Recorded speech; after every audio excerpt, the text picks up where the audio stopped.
Hey everyone, I hope you're doing well and staying safe during this time. If you're new here, welcome to the channel. Like I said, thank you so much for checking me out. If you haven't done so, please make sure to hit that subscribe button just right below the video. Cool, thank you so much. I really do appreciate it. And if you're returning, welcome back. Thanks again for your support. I truly do appreciate having you here.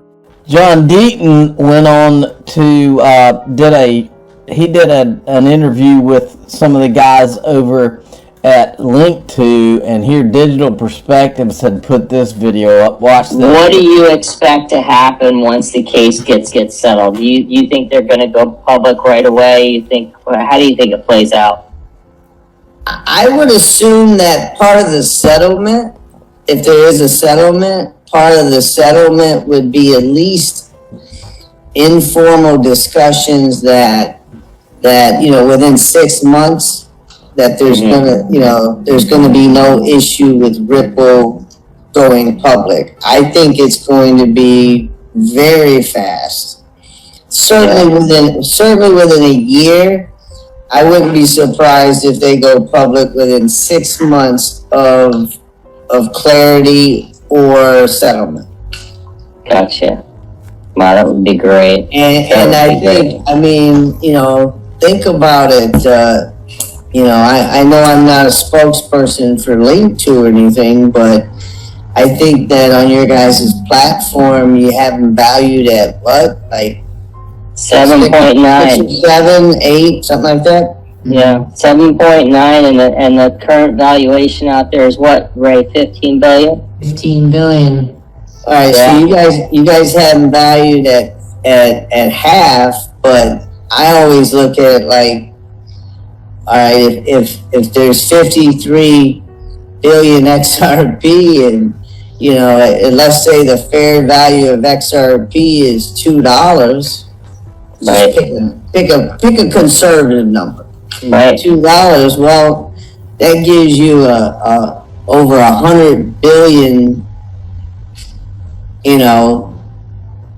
valuation without the software and without the banking relationship. I know, it's amazing. It's really mind-blowing, John, when you put it that way. And I don't think a lot of people are thinking about that. That treasury of XRP, when it's properly valued and there's real price discovery, is going to be mind-blowing. And I agree with you 100% on it. They make some really good points, because you do have Link2 at this moment. I think they've got a little bit left. I think most of it's sold, but there's a little bit left. If you haven't looked at it, you might want to, but they've got it. They're selling it at a $7.9 billion valuation, and Ripple, through their recent sale it gets a valuation of 15 billion. What they're saying is XRP's never really had price discovery. All the things we've uncovered, if there's anybody who's been paying any attention, you know that there hasn't been real price discovery of XRP. Everything that you can possibly think of to be tried, from lawsuits to government intervention to all sorts of things, have been used to keep XRP, to sending out talking heads on television. You name it, it's been done so that XRP does not get to achieve the actual price discovery that it would have. Okay, so that's good stuff. If you haven't checked that out, you need to. Here's another clip from John Deaton in that same interview. Listen, you can just go to CryptoLaw.us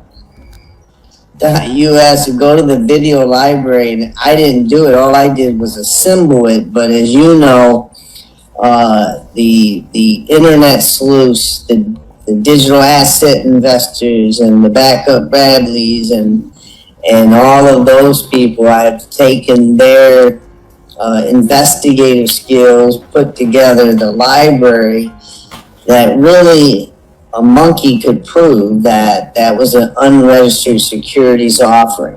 So how do you think that's going to play moving forward based upon this case setting the bar and tone so astounding that, here we have the media publicizing a narrative that just is completely false, while we've got small-time guys like, I mean, they're not small in my eyes, but DAI Bradley Cummins, they're not running ABC or CBS or whoever, NBC. But where I'm getting at is, do you think this is just going to create an opportunity, not just for XRP holders or crypto, but in different industries as well?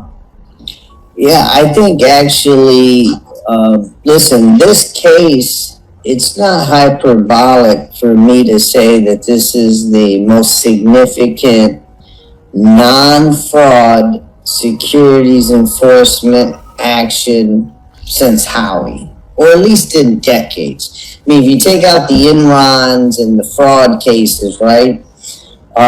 There's no bigger case than digital currency, cryptocurrency, and XRP was number 3.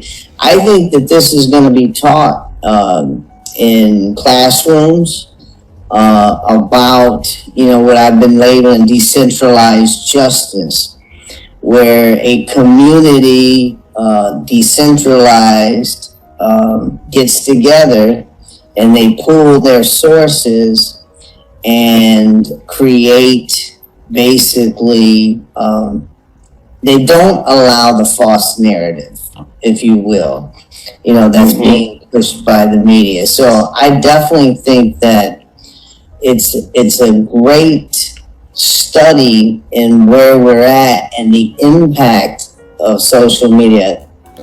What a great point he makes. I mean, you all of you out there that have been, all you that have been finding all the photos and putting the timelines together and the videos and finding videos, the TAIGs, there's a Ripple Eye, there's all kinds of people that have been pulling all kinds of information from all over the place, and it's literally changed the world, changed the way things are done.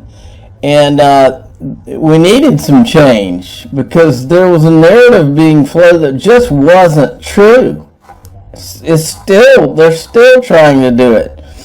Okay, now this is the other thing that happened while I was away, is that while I was traveling anyway. Brad Garlinghouse, the truth is out for everyone to read. What we see is that the SEC waited 8 years to decide they disagreed with this analysis, decimating thousands and thousands of XRP holders who they purport to protect in the process. So much for being mission driven. And he's retweeting this tweet from Stuart Alderati. Let me see, I think that's the same. Yeah. The conclusion of these now public 2012 memos is clear. XRP do not constitute securities.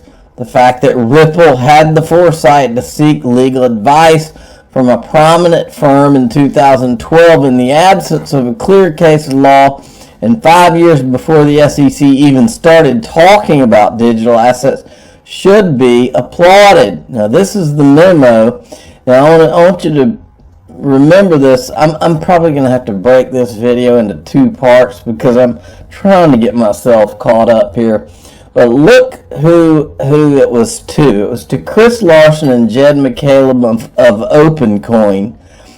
And it was from Dax Hansen, Keith Miller, and Carla Reyes.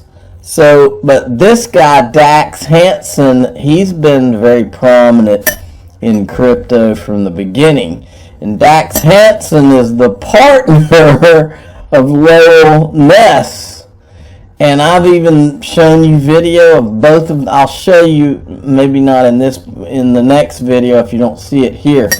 I'm going to try to get at least halfway through all this material I've got. So remember Dax Hansen, because this is Perkins Coie, same law firm that Lowell Ness was with. Lowell Ness being the guy who wrote the Safe Harbor memo that went to Bill Hinman and them at the SEC, and that became the Ethereum free pass speech. Okay, that's Lowell Ness's own words. Well, his partner's Dak Hansen, and turns out this guy is the same. This is the guy who wrote Ripple this memo telling them that he didn't believe XRP was a security. Small world. John Deaton added to his timeline, Undisputed Facts Timeline Editions, 2012, Perkins Coie, the same law firm that helped write the Hinman's Ethereum free pass speech, informed Chris Larson, hashtag Ripple credits, aka XRP is not a security. The 2012 memo warned Larson there was a risk under the Bank Secrecy Act. The 2012 legal memo stated that the law firm's analysis has never been tested by FinCEN in practice, and therefore reliance thereon is not without risk. The Perkins Coie was spot on. The Perkins Coie memo was spot on because in 2015, FinCEN sued Ripple claiming it had violated the BSA. FinCEN's suit against Ripple was the first civil law enforcement action against a cryptocurrency industry player, a case of true first impression in the industry. Ripple settled paying $700,000. We knew this. Ripple was classified as money service business. Any sale or in 2015, this was the agreement, and the irony is that the assistant U.S. attorney that signed off on this agreement was none other than Katie Hawn, who later shows up at Andreessen Horowitz, right? Let's see. After conducting this in-depth legal analysis of XRP, the staff did not recommend filing an enforcement action against Ripple. Next day, on June 2014, let's see. Alright, so he's got a whole bunch of stuff. I'm not going to go through all this, but it's an interesting read right here. Okay, now, you gotta see this. This is from the Tucker Carlson show. It's a 6-minute video. I highly recommend all of you go and go to this person's thing and watch it. Just watch. I'm just going to let you watch the beginnings of it. It's pretty amazing what's going on. So the lawless crackdown you just saw going on in Canada right now will have consequences for all of us, because Trudeau has not just ended freedom of assembly and speech, arresting journalists. As part of his emergency authority, Trudeau also gave himself the power to control all money in Canada, to seize the bank accounts and crypto wallets of private citizens. On what basis? We don't know. He just asserted it. His deputy prime minister has announced those seizures are in progress now. Watch.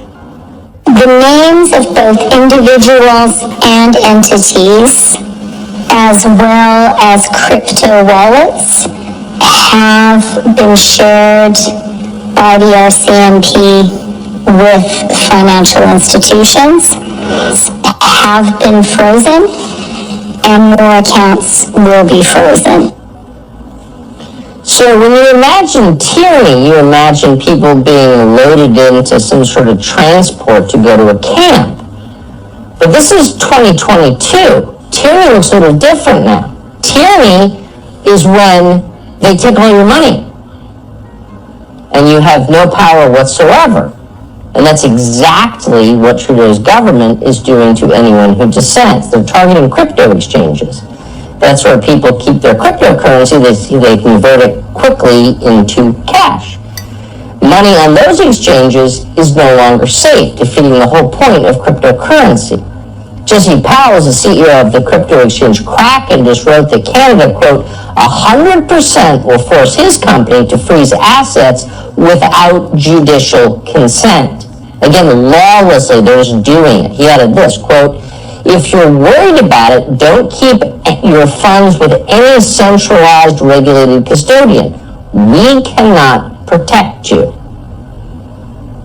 You almost never hear businesses telling customers, we can't protect you. That's honest.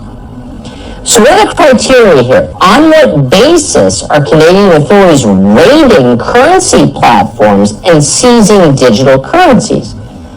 Well, Canada's so-called Justice Minister explained the criteria the other day.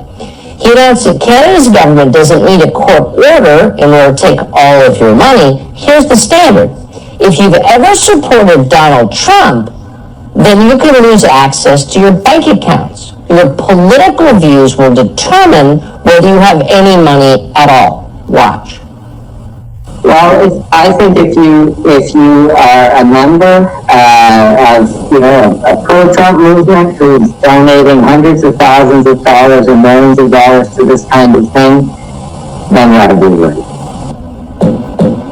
So again, without becoming hysterical about it, we cannot overstate the importance of what we're watching right here. It is a preview.